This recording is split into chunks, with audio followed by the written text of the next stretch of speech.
Hey guys, what's going on? Jerome here. I am actually doing a review today on a controller that I bought almost 2 years ago. Actually, I bought this back in December of 2013. And so this is a MOGA Pro Power Controller. I've said in past videos that I'm, not a big gamer, and really I'm not, but I do love playing like old school like 2D scrollers like Mario and Sonic. One of the reasons though that I'm not a big gamer, especially on mobile, is because there's like no dedicated controller.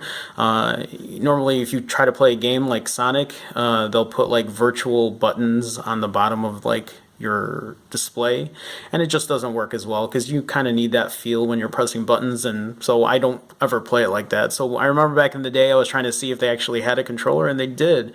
So I bought this thing like 2 years ago for, gosh, it was like almost 65 bucks, I think. And I just checked it on Amazon today, and it's at like $34. So I'll actually leave a link in the description if you guys are interested in this. But I really wanted to do a review because it's actually a solid product, and even 2 years later, it still works pretty well. I haven't used it in a long time, but I just picked it up recently.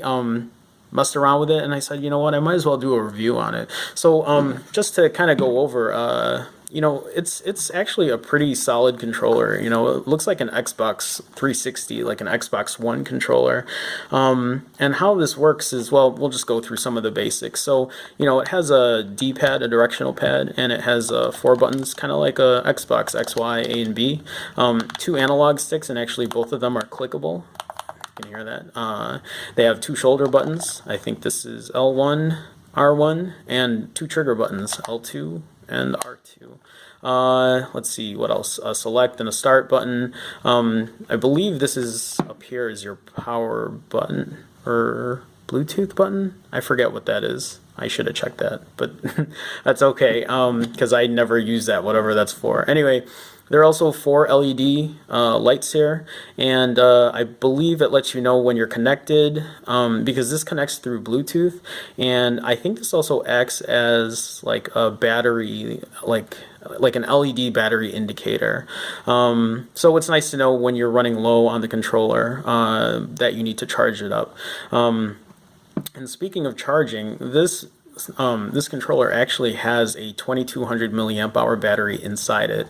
And so how this works is you can actually use the battery in here to charge your phone while you're playing games. And so on the back here, I wonder if this is going to focus. But anyway, it uses just a regular micro USB connector, so you can plug this in to charge it up.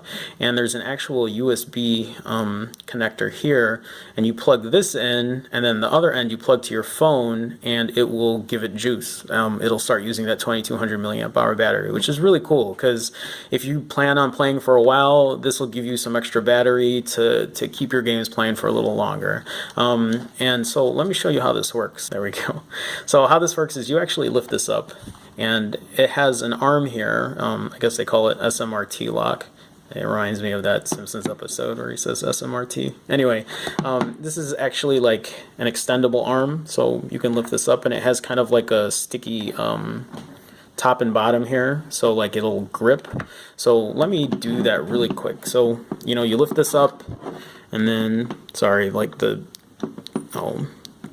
actually, I'm going to put this to the side because I think I need to mess with the volume.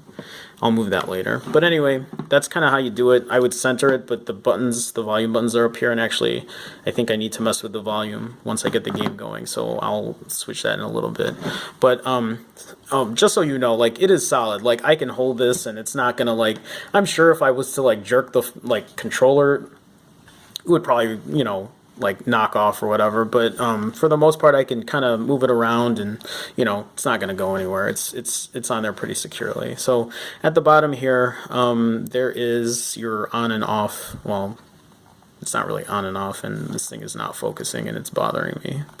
At the bottom here is an off. There you go, is an off switch, and there's actually like an A mode and a B mode. I'm not really going to get into all of this. All I know is that when you put it to the B mode, well, when you put it to the A mode, there's like lag when you play games. When you put it to the B mode, there is no lag. There's an explanation for this, and I really am not going to get into that. Just know that B mode works better than A mode. or at least in my experience. So I'm going to put it to B mode, which will turn it on. You'll see that light up right here, and here are the 4 LEDs, and this is actually blinking because it's trying to look for the controller, and you'll actually see that it found it right there.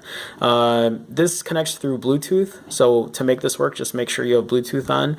There is an app that you have to download. I'm guessing you have to download it, but it's called MOGA Pivot, and it has like kind of a walkthrough on how to get your phone working with the controller. So I already did that, and actually when I press that, it says MOGA Pro 2 HID by PowerA is connected, so it's good to go.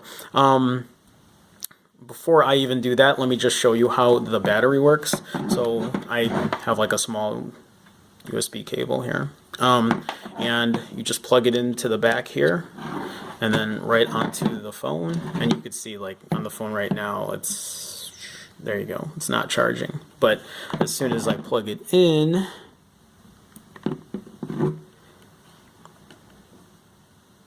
you see it's given it some juice already, so that's really cool.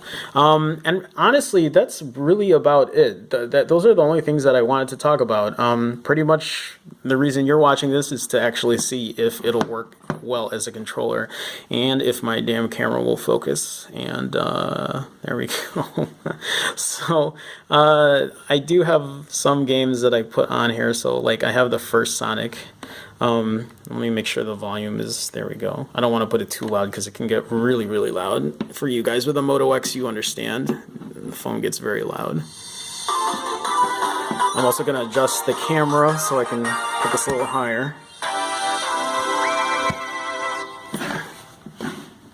Yeah, there we go. So I can actually press A instead of touching the start because the controller should be working. And you see, there you go. Start game. Again, I could press here if I wanted to, but I'll just, since we're using the controller, I'll maybe start, or, oops, no. Oops.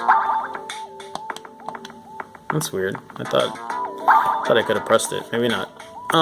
Okay, so I'm gonna just do no save mode. For some reason, A didn't work on that first one. I'm not sure why, but it's working now, so it's probably just how the game is. Sonic is one of my favorite games. I actually never owned a Genesis, but I would always go to my friend's house, and I'd play a lot of Sonic, or at my cousin's house, because he had Sonic too. So it says touch to start, but I thought I could press A, maybe not. Oh yeah, there you go. Oh. Sorry, I didn't mean for it to restart. I just meant to get to the game. My bad, guys. There you go. So I hit start, it goes. And so I just wanted to show you how like lag would be on this phone, or lag would be on the controller if there was any, or how gameplay was. But see, as soon as I hit it, it's jumping. It's pretty solid, and you know, I wouldn't be doing this review, or I would do a review and tell you if there were issues, but I haven't had issues playing these kind of games, so I've been pretty good. And like, I am no gamer by any means, so like, I hope you're not expecting for like the best kind of gameplay, but I'm at least decent and can run through a level, so I will just do that just to show you how it works and that it's pretty solid.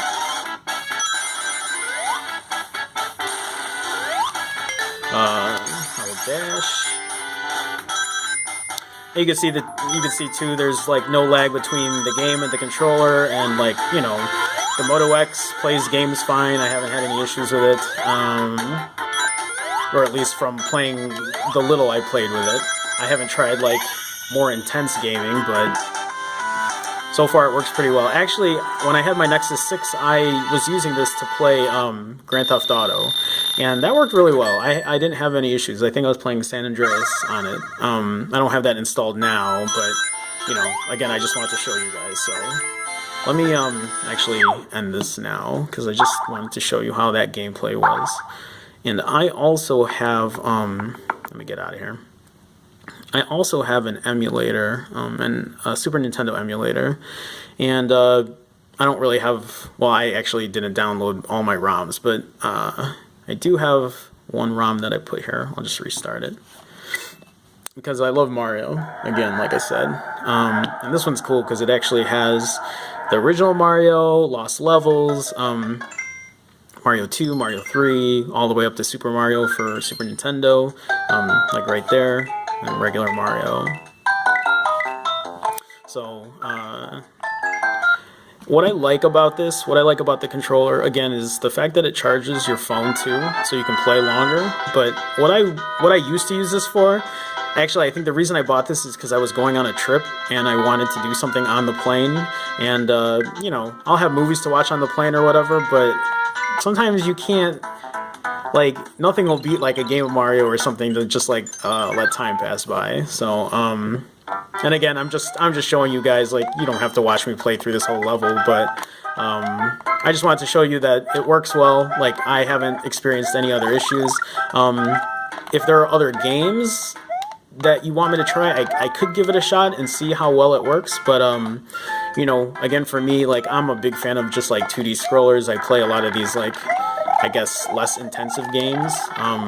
Oh, I really wanted to fly there. Okay, well, I'm sucking it up now. Anyway, whatchamacallit, again, I just wanted to show you. I wanted to show you how well it worked. Oh, that would have been horrible.